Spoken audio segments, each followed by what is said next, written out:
There we go. Good evening, ladies and gentlemen. I am here with Adii Pienaar tonight. We are, this is pre-game interviews and faces, which is busy warming up, making sure that everybody is online,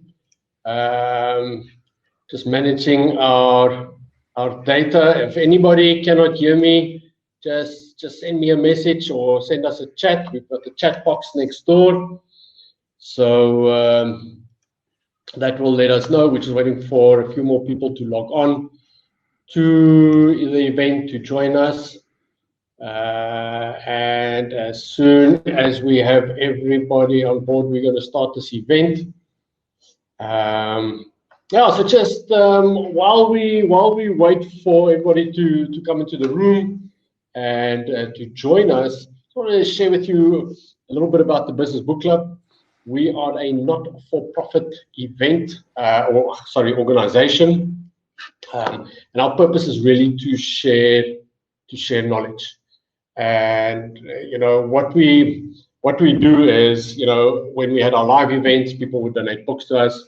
We still accept book donations, and people still come and drop them off at our offices here in Northcott.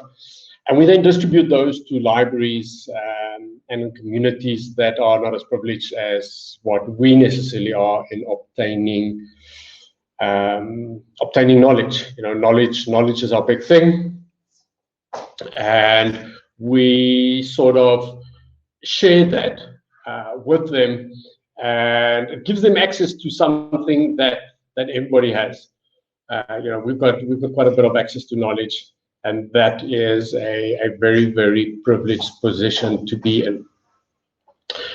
So yeah, the Business Book Club, we've been going since 2017.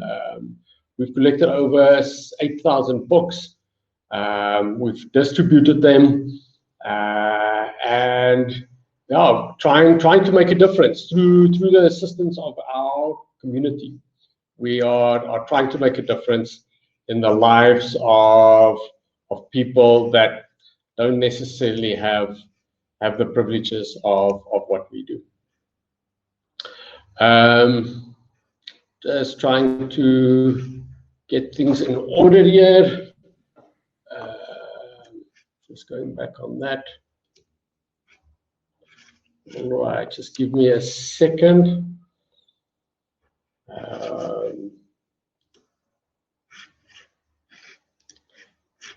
Okay.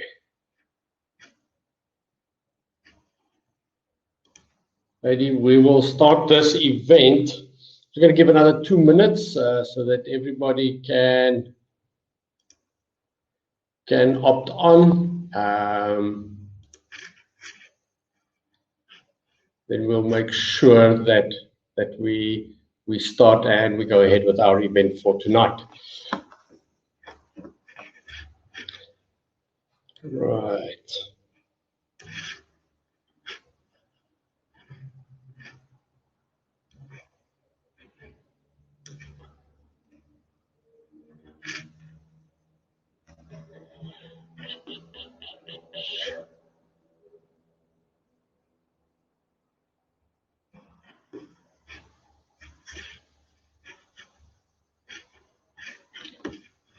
Okay.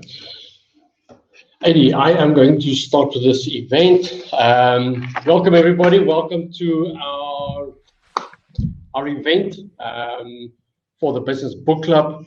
We are a not-for-profit organization, and we get authors in South Africa. We get the authors that have written stories about creating businesses in South Africa and being real about what the South African landscape is. And tonight I'm having a conversation with Adii Pienaar, co-founder of WooCommerce, and he'll tell us a few stories about that. But he's a constant entrepreneur. I think Adii might be a bit addicted to it in a good sense, and trying to you know, build businesses in South Africa that are that are there to make money and to make a difference. So Adii, welcome to the event tonight. Welcome to this conversation, and yeah, I'm looking forward to be spending some time with you and asking you some questions about your businesses.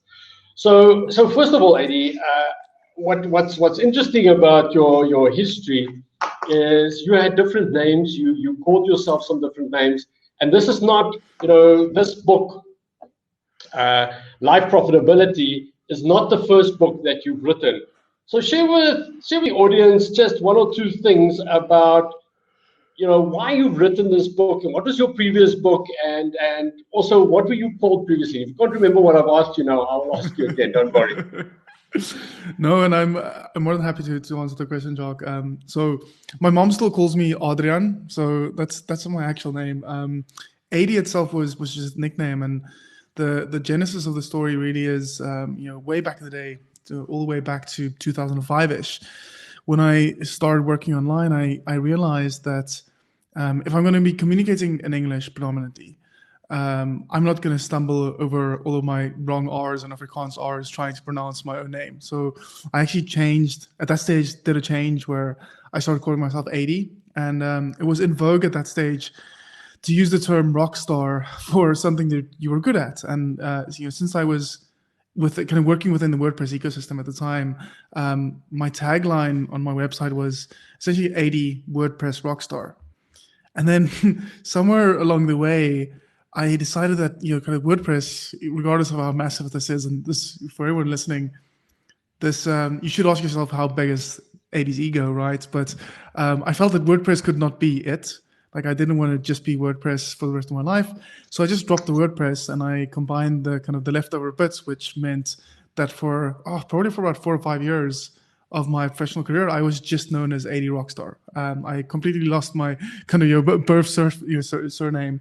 Went by Adii Rockstar. That's how people got to know me, and that coincided well, like not because of it, but with the Woo Themes journey as well. So that's how most people got to know me, until I eventually dropped back and I now just use Adii Pienaar. But to your point, then my first book back in the day was called Rockstar Business, and it was just my first attempt, I think, at starting to put ideas out there, not presenting them as here's the perfect way of building a business, but here are some alternative ways of thinking through building a business. Because I think a big part of building a global business from South Africa, and I still think this is a competitive advantage to this day, was that my co-founders and we didn't buy into the herd mentality necessarily. Like, we were far enough removed from where the supposed magic and technology was happening that we had to figure things like, yes, we were learning vicariously and from others internationally, but we weren't in that echo chamber. And we had that I think Woo Themes itself and then WooCommerce had a very South African flavor to it, for example, in the way we thought about the business. And really then a Rockstar Business was just that first attempt to try and put some of those alternative ideas out there. And I think all of those years later, Life Profitability, I think, is a much more mature book in that sense, but the goal is still the same, which is I'm trying to put new ideas out in the world and trying to propose at least that there are different ways to build businesses, compared to just the normal stuff that you would find in mainstream media that proposes that here's your perfect 9-step blueprint and just do these things and you're going to be a millionaire and you're going to be happy. So that's really tying that thread all the way from Adii Rockstar, first book of Rockstar Business, all the way to Life Profitability, which I wrote recently. But Adii, what's interesting about you is that besides that you're very ingrained into the IT world, you're also a man of other talents. And it sounded like, or when I read your biography, it's just, poetry is, for instance, one of them. And hence, when I read about Adii Rockstar, I thought that maybe music was also one of yours. Is there by any chance that you can play a musical instrument? I air drum really, really well, especially when I'm running. I think if there was a position in a band where you could air drum, I would be the best air drummer in the world, probably. So what's your favorite song to air drum to, Adii, just for our audience? Oh, what did I listen to today that got me going? Today I listened to some old school Blink 182 with Adii Jr. as well, and then I re-listened to the whole album whilst I was in the gym. So old school Blink 182, like 1997, which is old school in my years at least. So We all understand. I mean, you just tell us what music is old school for you, and we all know what year you're from. exactly. Thank you for the idea. Eddie, but where are you from? I mean, where in South Africa did you grow up? Where did you spend your childhood days? So grew up in Durbanville, Belleville for those that don't know, like one of the northern suburbs of Cape Town. So born and bred Capetonian in that sense. And today, and for the last about 8 years, we've lived in Paarl, so in the winelands of Cape Town. Okay, so that's obviously, I mean, you've had your love for fine wine tasting from an early age. We don't have to start with. It's actually a kind of acquired taste. I actually only started drinking wine like towards the latter stages, I want to say, of my varsity, like or midway through kind of my time at varsity. Like wine was something. Well, maybe that's a appropriate amount of time to stumble into wine itself. But like wine was just a later love in my life, and is one of those things now that when I think about my own life profitability, by the way, I think there's a small section in there which is all about geeking out about wine, right? Which does involve drinking the wine as well. But that's just like it's just a fascination and a hobby of mine to both understand everything from the craftsmanship, the art, and artisan perspective to wine, all the way to kind of how do you actually kind of manufacture, scale, market the wine, and then all the drinking in between, which I'm more than happy with. But it sounds like you're a late bloomer there, but not so late that you're currently living on a wine farm, right? No, I live on a polo estate, and not that I have any interest in polo, but the estate is great for family life. And there are some vineyards here, but it's not a wine estate itself. Okay, so you're not you don't want to mix your hobby and your personal life too much, Exactly. which can become a bit dangerous. But Adii, I want to move over and continue our conversation with your book in mind. And ladies and gentlemen, if you haven't ordered this book, we're selling it at a special discounted price of 170. If you come and collect it at our offices, usually retails for 270, and if you pay us 270, we'll actually drop it at your house, so you don't even have to drive to the shops to buy Adii's book. And Adii, Life Profitability. Where did the name of the book? Where did that originate from? I mean, why don't you just call it Making Life Profitable, or how to live life profitable? I mean, why a title like Life Profitability? Yeah, that's a great question. Probably a few nodes there, Jacques, that I think I drew on, right? So I think the precursor and much of kind of the lessons that I learned with Life Profitability came from my team with Conversia, which was my previous business that I sold in August 2019. And the precursor, and when I started writing the first draft to this, was really my team and I naming and defining our culture as being life and family first. So that was kind of where it started. And ultimately where the profitability bit came in was, I think, when most ideas in the world aren't that unique and that new. I think most of the ideas that we see are, some form and to some extent a remix of certain other things. And definitely with my book, like there are many more smarter people in the world, compared to me, for example. So much of the kind of principles in my book are principles that have been out there for ages. And what I just did is I kind of drew all of them, together and started connecting dots that I don't think people otherwise necessarily connect. And I think in terms of naming a book, then from a marketing perspective, yes, you want to try and coin a unique phrase, right? I don't think life profitability was something that existed before, at least not within this context. But the other part of it is like if you want your ideas to resonate with someone else, like if you partly give them words that they individually at least understand or concepts that they understand, those are those initial building blocks to at least seed the conversation. And I think in this sense, most people understand life and they understand profitability. They generally understand profitability in the financial sense of the word. So life profitability as a kind of new concept is thus slightly different, but you at least have that a bit of vocabulary and a bit of a head start then in terms of then telling someone else about what is this new thing that you've created here. Okay, all right. So Adii, let's look at the book and the.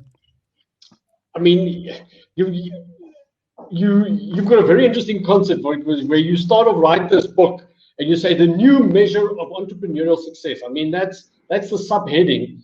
And then when you start this book, you say, why are we measuring life so much? We're measuring, there's too much measurement going on, and we in the Western world shouldn't be measured. So, we should be measuring everything, which is in a sense a bit of a contradiction. Do you just want to share with us your thoughts and your experiences with this whole concept of measurement and how that relates to your book?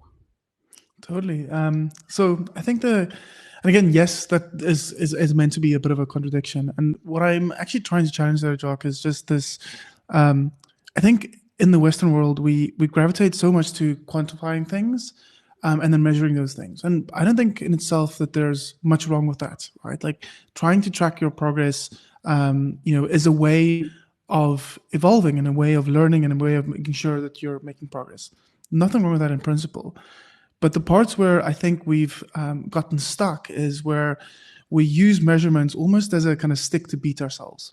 And that stick in the Western, capitalistic world, especially the one that's so connected today, generally comes from like, how do I keep up with the Joneses?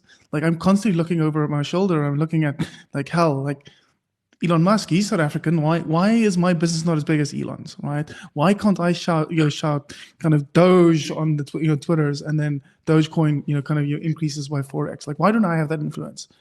And as soon as I start measuring to that kind of nth degree almost, and especially when none of us have really agreed about what a good measurement scale is, then I start kind of tricking myself, and I am more like I'm not measuring just for my benefit anymore. I'm not measuring as a way to track my progress or what I'm learning.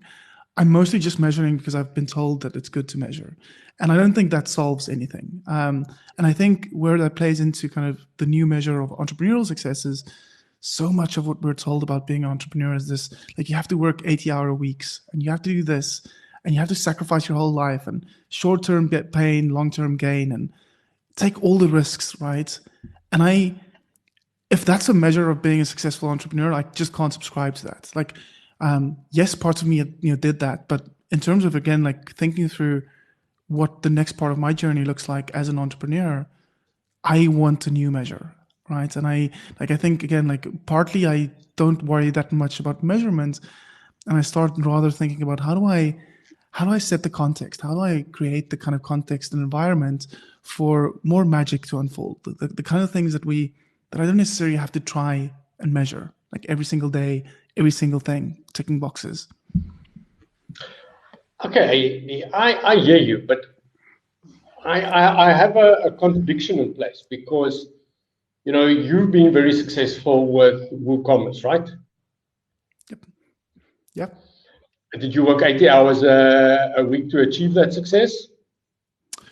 Not throughout, no, but yes, there were definitely stretches where I worked more than I am probably advocating for now, and like in honesty as well, probably what I needed to work back then, right? So to that extent, yes, much of my learning, what I'm proposing here is also a reflection and a kind of me being reflective in retrospect. And did you? I mean, you obviously after WooCommerce, you started another business, Conversio. Is the pronunciation correct? Yeah. Yep. And did you take that learning of going like, sure, but man, 80 hours, it's just not cutting it. It compromises, and then you immediately stopped working 80 hours a week in Conversio. Is that correct? And it sounds a bit like I'm judging you, but I'm really interested in this thing, like this work-life balance, which is obviously a big portion of what your book is about. But is that what it takes? Is that what it took to build Conversio, or did you build that without the 80 hours a week? So again, like Jock, I don't think so. Yeah, like I think first direct answer is there were definitely weeks within Conversia as well that I did not maintain any kind of true balance in my life. However, we want to kind of measure that balance. I can also say that no, like we built the business and we made compromises in terms of growth, for example, in favor of not working crazy hours, right? And I think like hence where part of where this book started, and I think my team members would probably back this up more than what my wife and my kids would, because I think their experience is different. I think where I did with Convergia, at least where I did this better at least was with my team, right? I never pushed my team as much as I pushed myself. The part of where I push myself and where I exceed those bounds of 40 hours a week, for example, which is a standard work week, which in itself is an arbitrary number, right? But where I pushed myself beyond those bounds, that was probably on me, right? It was probably more something that I believe like was chasing me or that I was chasing rather than this is what the business actually needed of me. And I think that's a important distinction here is I don't mean to propose like everyone should work as much kind of as they want, right? I think the idea here is just to constantly challenge that notion that what it takes, the only way to be successful, because that's the messaging, right?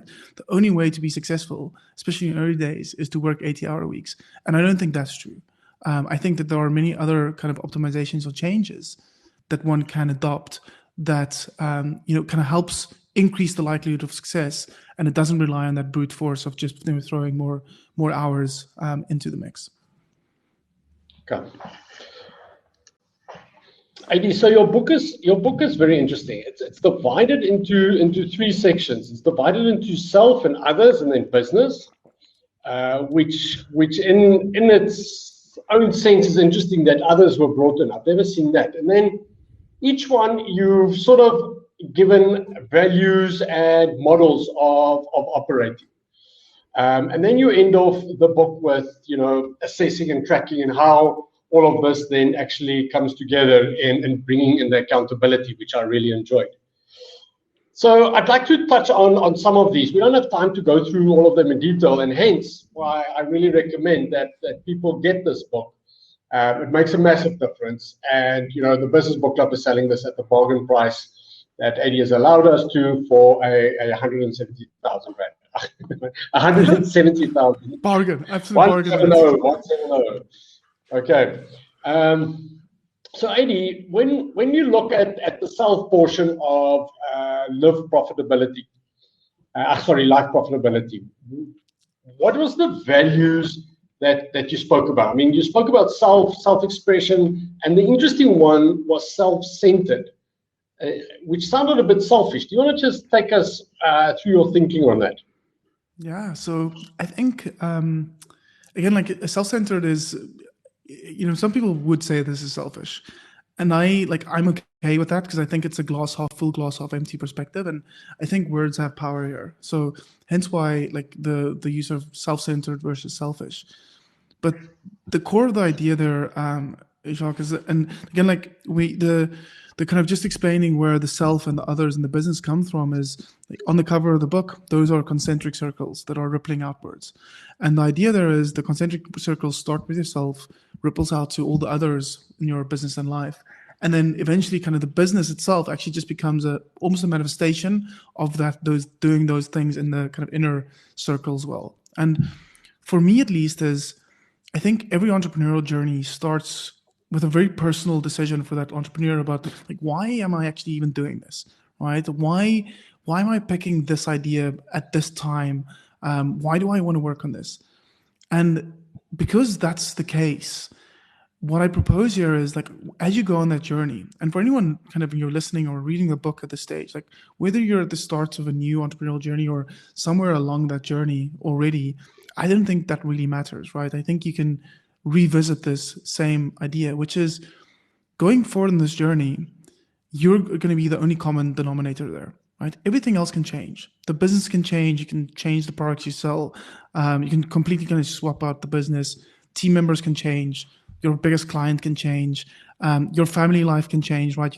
People get divorced, right? You can have new kids, you can move house, you can move country, like you can make new friends, like everything in life can change, except one thing, which is if you're like, you are still you and you're still going to be on that journey.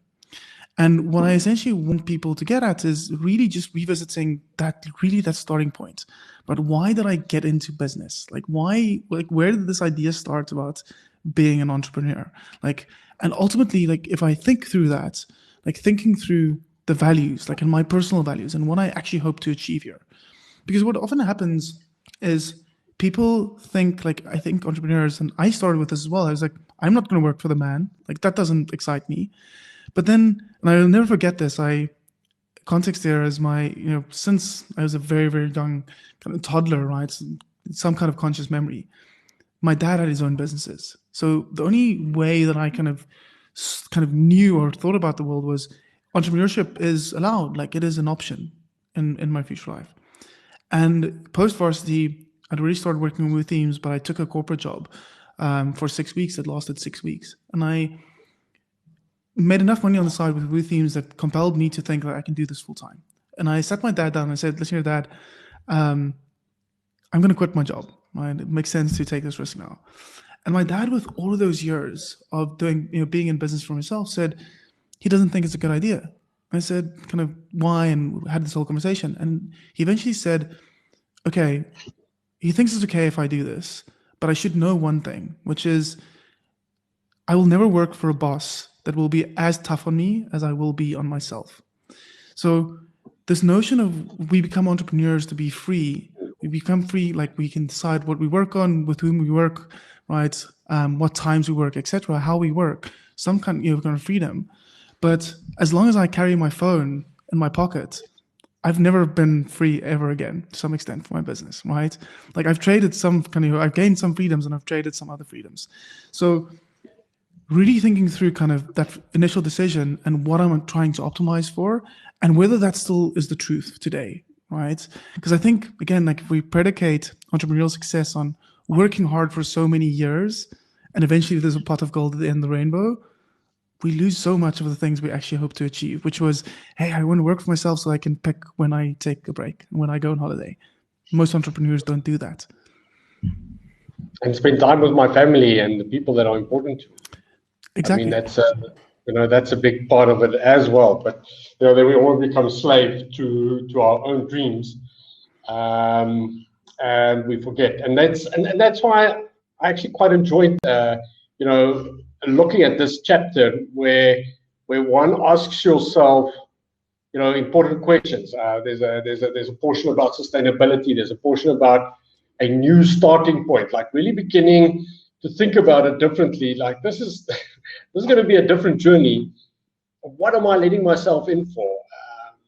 Exactly. And Adii, you know as good as I that a lot of the times when we look back at our businesses that we've built, we go, shit, if I knew all of this right in the beginning, I'm not so sure I would have got onto on this journey, because there is a lot of sacrifices. But as you said, we've got to be ensured that we've got other stuff in place, and that there's this, I think the word is sustainability in place, so that we could actually be living the values that we aspire.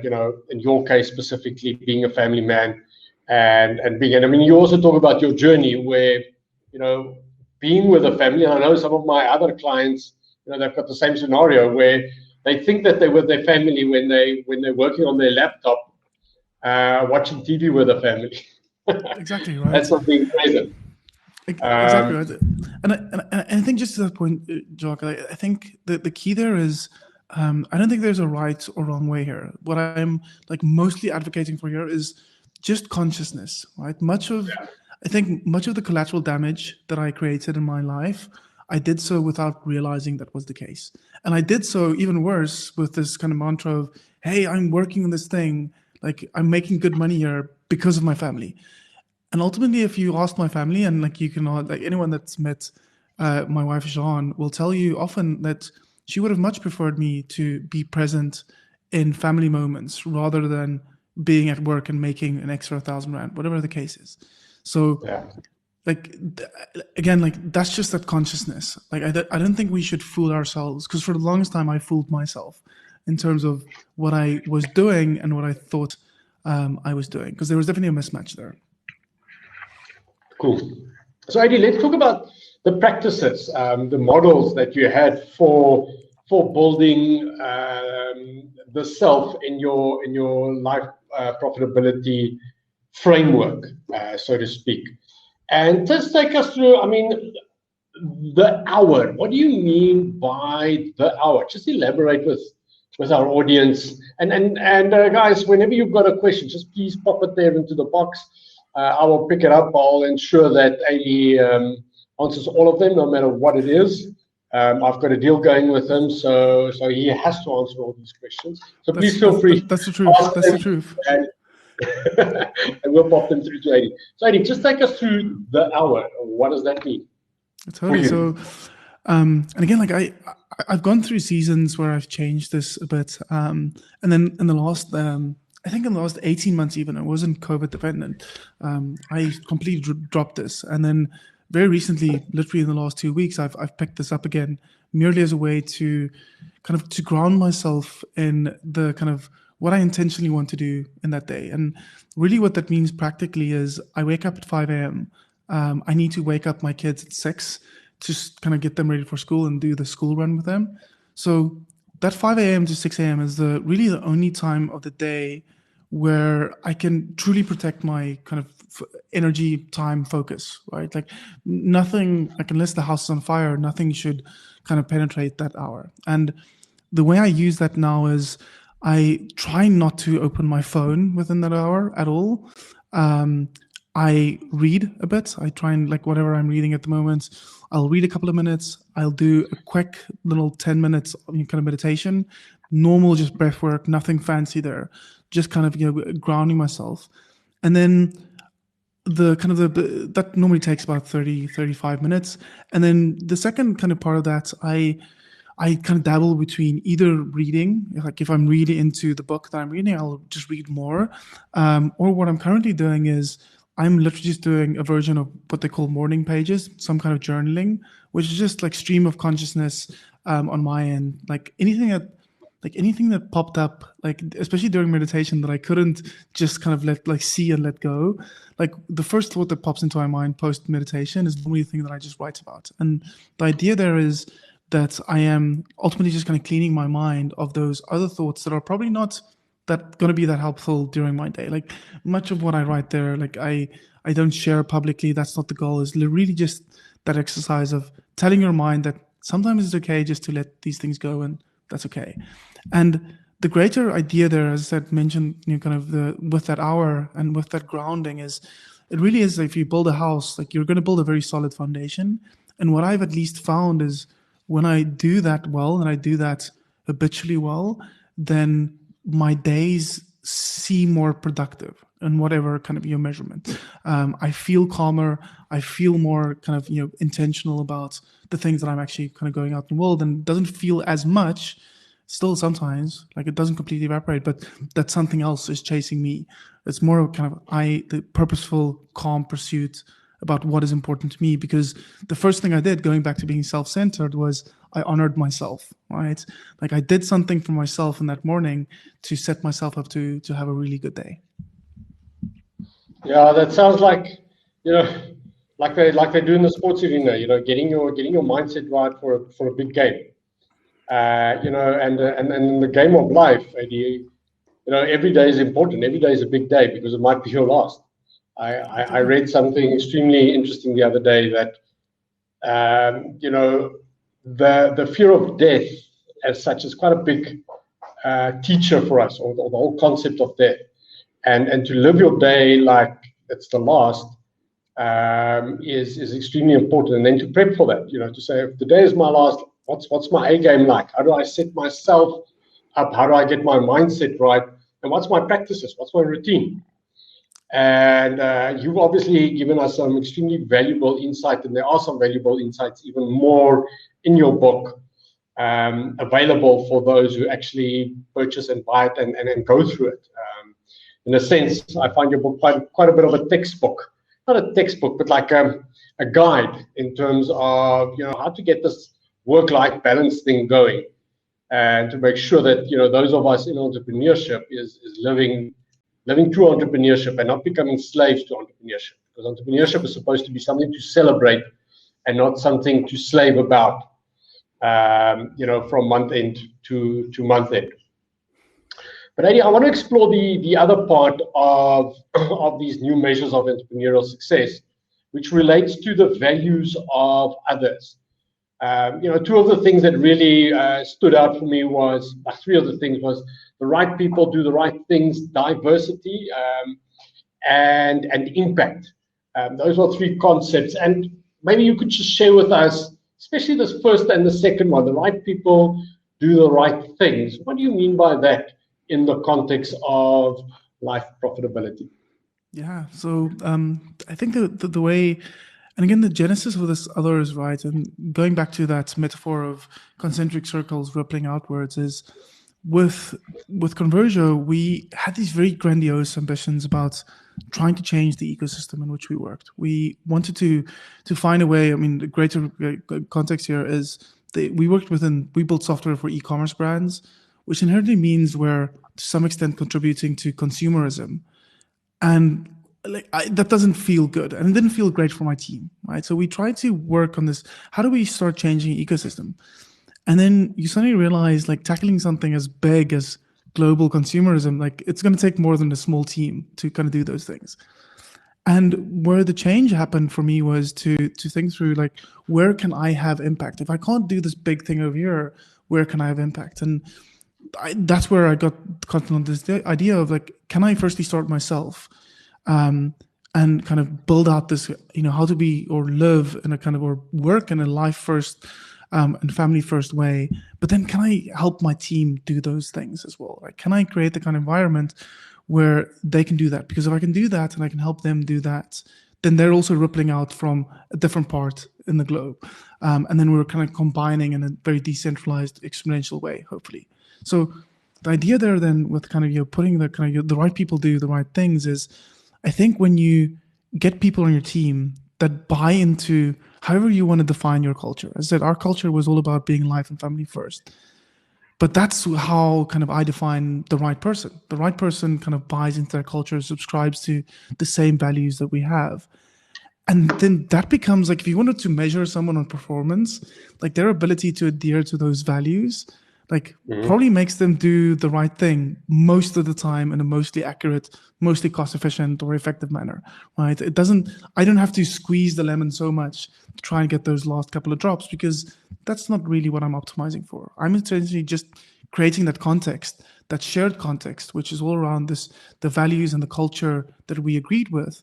And I'm kind of, as a leader of the team, I'm partly at least responsible for being the custodian of that.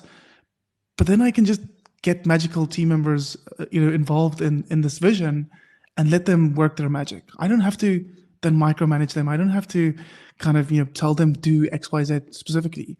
I can actually trust them because I trust them.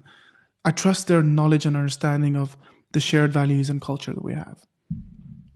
But Adii, I mean, you talk there about then you don't have to micromanagement, and in the book you speak about those concepts, and obviously it is a process for you through being a lot more conscious about having control and letting go of that. I mean, to let it go so that other people can shine. Just share with us, how did that work for you? So imagine, I can just imagine there I am sitting and I'm battling with this thing of letting go, and I've got everybody telling me I should let go, and I'm really battling with it. I'm really feeling nervous. What advice would you then give to an entrepreneur from your perspective of a process or a tool that can assist in letting it go?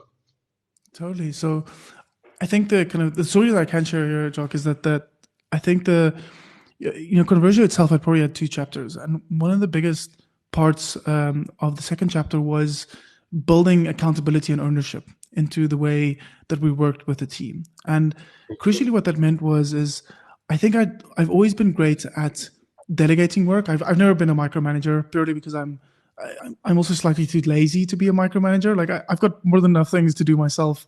I can't micromanage someone to that degree. So that's a kind of a almost natural instinct. So Okay.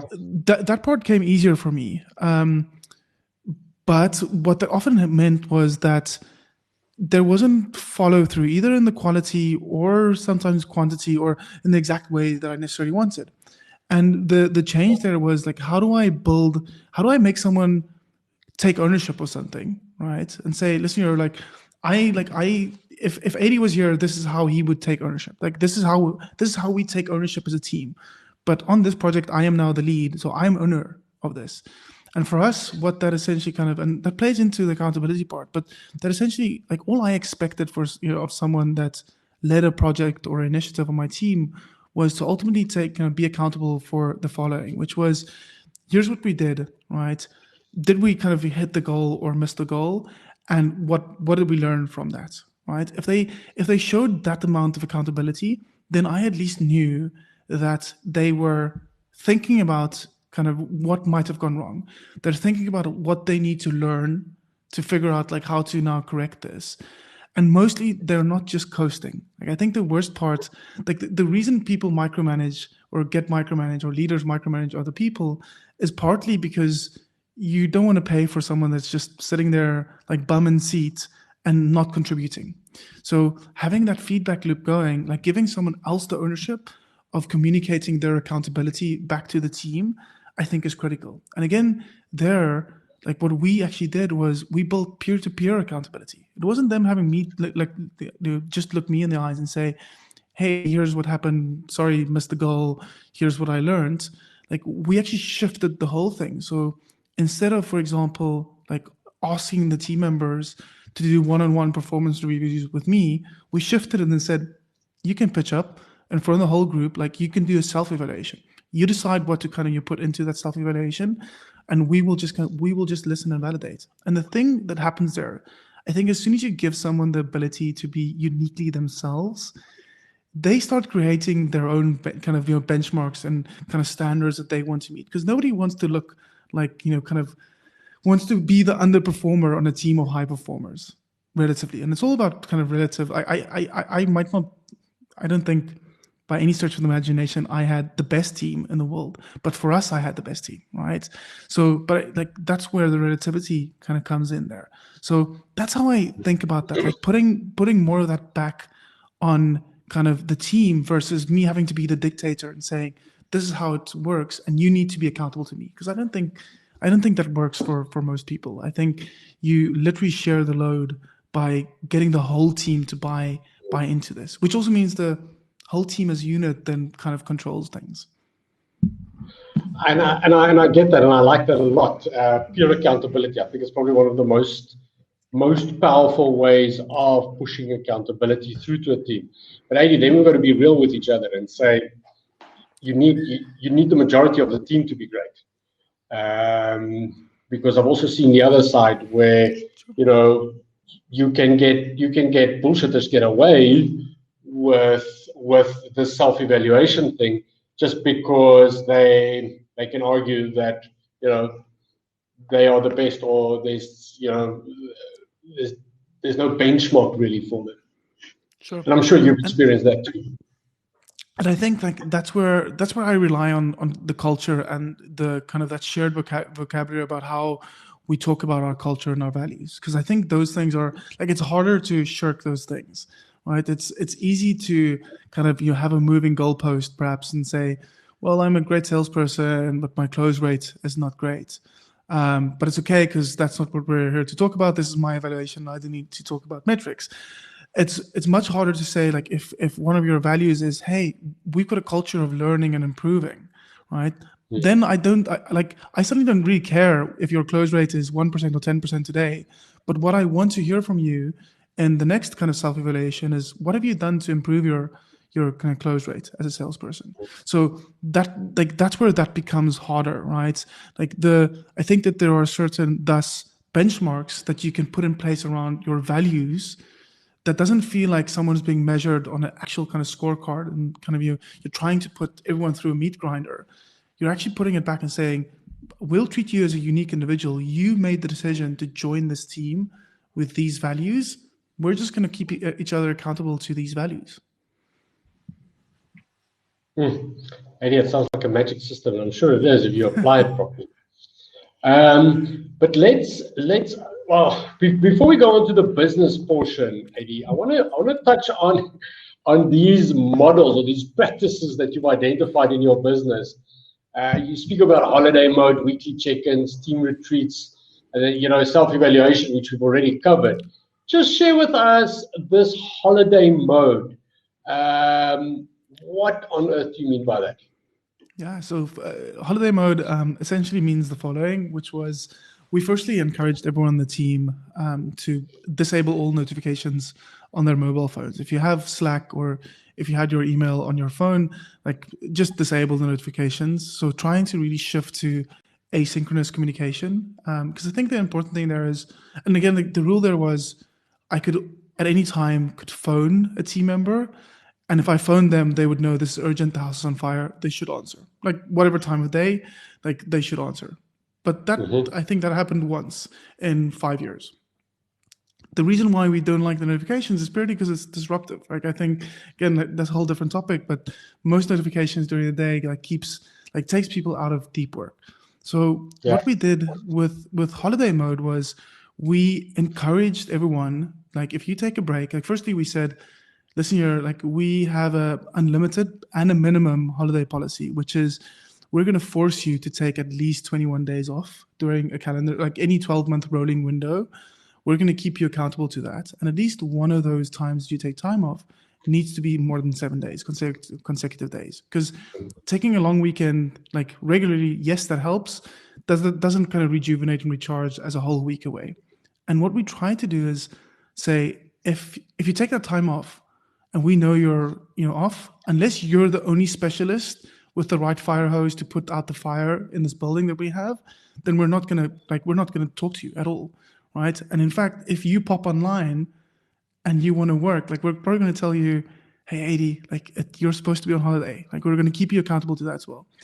And when you do that from a team perspective, basically, then the team also does that for you, right? And I think that's where it becomes a mutually beneficial thing. Because ultimately what happened is, once we had bedded that kind of culture in and that process into the team, I could take time off, right, for a week or so at a time, and I didn't have to check into work. So nice. Like if you can honor the individual to do that, then that individual is going to do their utmost when it's not their turn to take time off, but to honor someone else taking time off. Cool, and that's really about the whole value conversation that you are having in terms of getting the right people and then doing the right things. All right, Adii. So just in interest of our time available, I mean, time really flies when we're having fun, and I can't believe that we've almost got about 12 minutes left in this conversation. I want to move over to the business and the assessment and the tracking. And on the business side, you talk about two of the big values was growth and scarcity, which obviously leads into a bit of abundance, the abundance conversation. What under the growth and scarcity? I mean, growth is inevitable. That doesn't grow dies. So if your business isn't busy growing, it's dying, and it's either a yes or a no on that answer. So aren't you stating a bit of the obvious here? So I'll expand on that. I personally don't think if your business is not growing, it should be dying. I think that a big part of the book is trying to not create those black and white lines, right? Because I think again, like we fall foul of that. Like one can have a really, because it depends on the perspective, right? If you run a business today that is on a 90% net profit margin, for example, and you can coast and you don't have to ever grow like in the next 5 years before that goes to zero. In some instances, that's not the worst idea, right? Like I understand, like I'm not trying to pitch that as the way to build a business. What I'm just saying is when we try and simplify kind of, a business should grow and if it's not growing, it's dying. I think those are one of those kind of universal things that we just start telling each other because that that inspires entrepreneurs to go down this path where they're always thinking about growing, and then they get themselves into the mud of making compromises elsewhere. So I'll instead flip this. The reason why growth in business is important, and what I'm trying to get at, is that kind of growth for the sake of growth, purely, right? We have a medical term for that, and it's called cancer, right? That's the only thing that happens in the natural universe that grows just for the sake of growing, and that is death. So the idea here with business is like grow for a purpose. Like, and again, like that links back to kind of those inner kind of circles there, which is yourself, right? Figuring out like what are my highest values, like what does my life profitability look like, and what does business growth mean for that, and then also kind of what does this mean for the others, right? Whether it's the team, whether it's my family, whether it's the greater society that I operate in, like those are all good reasons for which to grow your business. But growth just for the sake of growing, I think, is like it's not all that it's cracked out to be. It's I think it's slightly empty eventually. And again, yes, that gets me into that. Yes, Adii, this is a holier than thou kind of comment to make. That you've made a lot of money, you've been successful. It's easy for you to make that statement. And yes, that is entirely true. And that, I think, is partly the point. Is even after all that success, I now know there's some sacrifices that I made to get here that I wish I didn't make, right? And moments that I missed that I can never recreate now because it was a one-shot thing.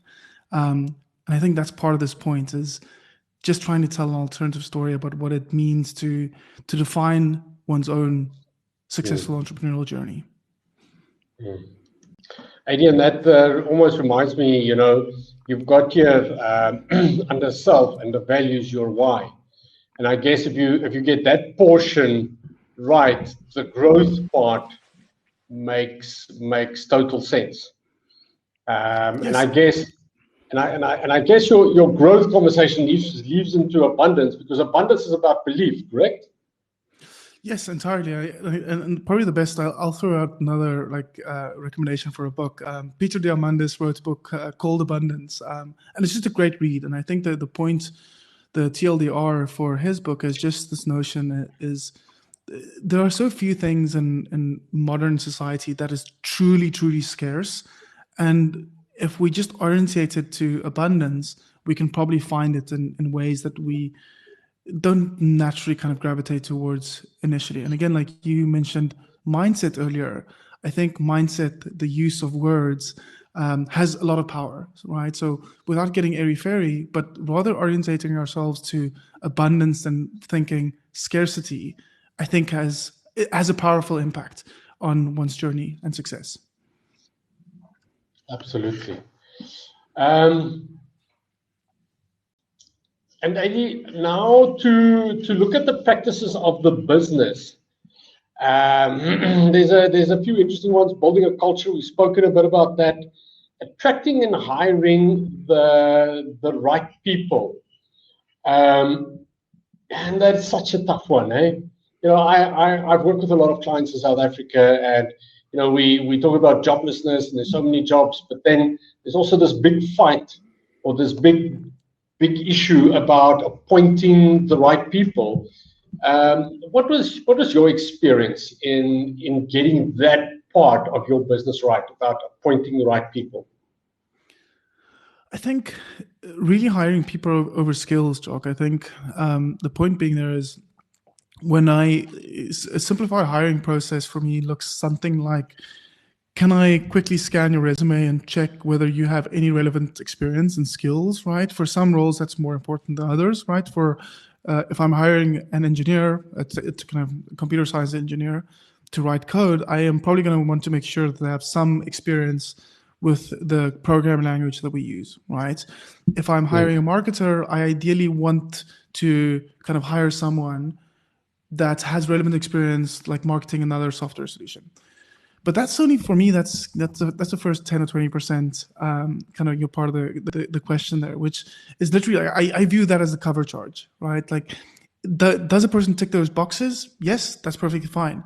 The rest of the 80% for me is, really focusing on the person, the human being, and how they relate to our values. Because ultimately what I know here is, if I build the team is going to build the business. And my task, as in that sense, as the kind of hiring manager, if I'm doing the hiring, is to get the right people that can support kind of what we're doing, can augment that. And that doesn't mean like sticking rigidly to if our culture is X and our values are Y at this stage.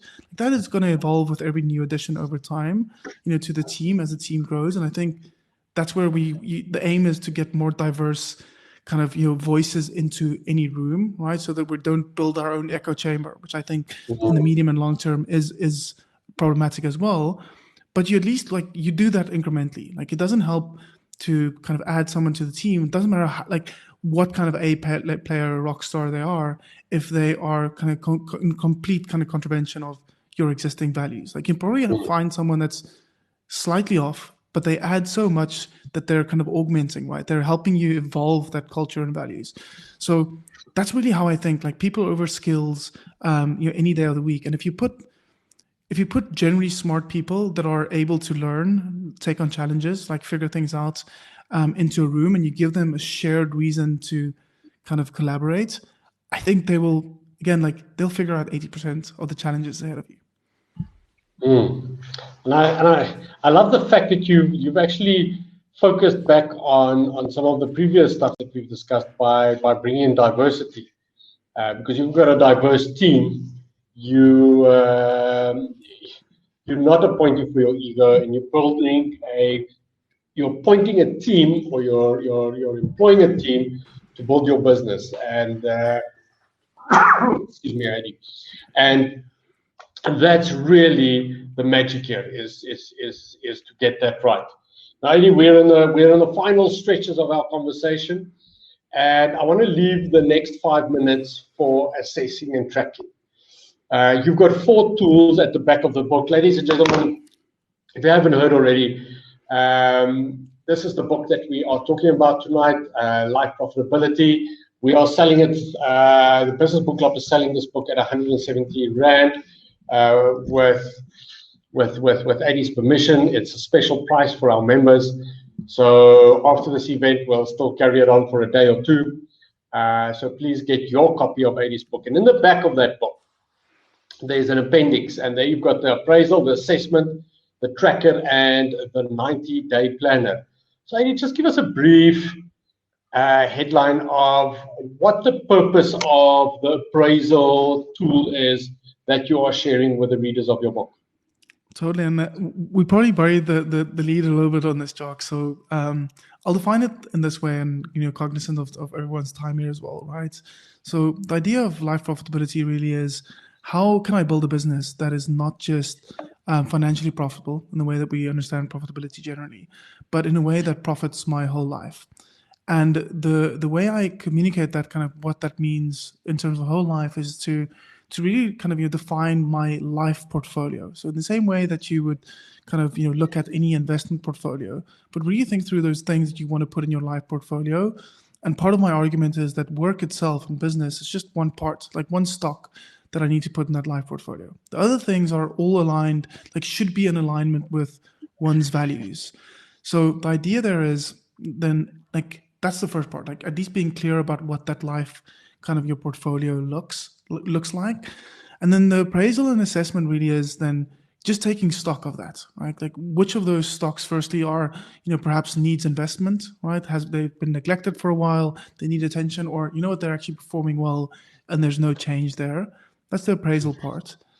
The assessment part is then really saying, for these things that need attention, where can I create some space in my life? And it's not always financial. Sometimes it is space of attention and presence to start addressing this. And then once you've done that, because the appraisal you can probably do on a yearly basis, and the assessment on a kind of on a 90-day basis. But then you get into that kind of, what does this mean, day-to-day, week-to-week basis? And that's what the tracker and the 90-day planner is for there. I personally, when I work best and most productive, I have 3 big goals that I try and achieve within 90 days. Anything more than that feels too much, right? Too much granularity. So really defining three kind of big rocks. Anyone that's familiar with the kind of big rocks concept, like it's based on that, right? But three big things that I want to achieve in 90 days. And then crucially, but combining the tracker and the 90-day planner there back to kind of what this life portfolio of mine looks like. So that's how I want to measure my progress. Like these things that I'm doing might have a very commercial outcome, i.e., listen here, we need to grow revenue by 40%. That might be the goal. That might be one of the rocks that I want to achieve in those 90 days. But as I do those things, I want to make sure that I stay conscious about those other things that are also important in my life portfolio. And I'm giving them the due kind of your presence, attention, and investment as well. And Adii, I mean, when you do these assessments, and when you do this tracking, when is like the best time for Adii to do this? I mean, what if you find works really well for you? So when I take a day every month, I try and do it every month. I generally plays out every 6 days, and I would just take a day away.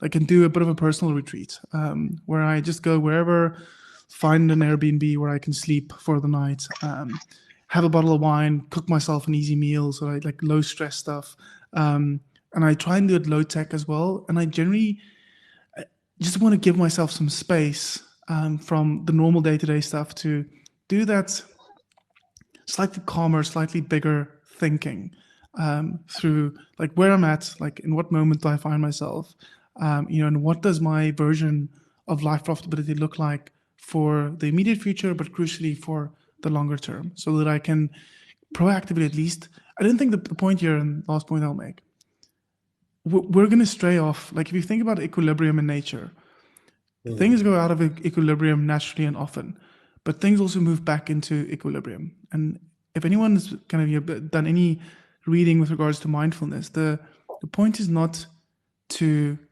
kind of to clear one's mind, right? Which is the misconception. The point is just to be aware when one gets distracted. And I think in life profitability, as you're building a business, is rather be aware of when you go off the path slightly and sooner, so you can act proactively. And before you create that kind of collateral damage that you can never kind of rectify, before you miss those moments that you can never have again. Like I think that's the key there. And that's what kind of what a big part of the practice then, in terms of how one builds life profitability, is about, is just creating greater consciousness, greater awareness about what is this path that I'm on and how does this relate to my values, my why. Adii, you've said some extremely valuable stuff, definitely for me, and I'm sure for our audience as well. And just a great reminder that, we are the masters of our destiny. But we don't become a master by doing nothing. And looking at these tools that you've shared with us and the way that you just implemented very simply, that you're even suggesting that we should have wine with it, which is absolutely brilliant. It's just a reminder that if we don't do these check-ins, who's going to do it for us? And what's going to happen then is you're going to live an unintentional life. And I think a big part of your message today, for me at least, was in a big way the level of consciousness that you have about yourself, about others, and about your business. Because without a level of consciousness about any of those, things will happen for somebody else's plan. And your plan for your life becomes irrelevant. And nobody is going to go to Adii and say, hey, Adii, you need to do these things so that you can get your life on track. Maybe you'll have a good friend, but usually those conversations happen when things have gone south very, very completely. And not to have that and to enjoy the fruits of your labor. Because Adii, what I really take away is that you've been extremely successful in your businesses. And you made mistakes, and hey, that's the price that most of us pay. Is there's always a T-shirt somewhere in the cupboard about something that we've paid for. But being conscious enough to say, you know what, it's okay. I'm taking charge of the next journey, because where you sell a business and you carry on, there's always a next one waiting or something else waiting. And I want to thank you for sharing that message with us. and for being part of this entrepreneurial spirit in South Africa. Something that we really need, and I really want to encourage you to keep on with it. We need entrepreneurs like yourself to build this economy and to build our country and the great country that it is meant to be. So, Adii, is there any final words that you'd love to leave our audience with? Oh, final words are always so tough. I would probably just encourage everyone here to really define your own version of what this looks like. Please do not take anything if you read the book, it's only ideas. It's things that worked for me within a very specific context. It's not meant to be a blueprint. The best blueprint you can have here as you go forward is the one that you devise yourself. Excellent. Well, what a humble and sincere message, and very thoughtful. Thank you so much for that, Adii. And Adii, if people want to get hold of you or just reach out to you, we'll obviously share that in the email afterwards. But just for the folk that's still online and that just want to engage with you on some sort of a level, how can they get hold of you? Yeah, the social channel that I'm most active on is Twitter. I'm at Adii there, Adii.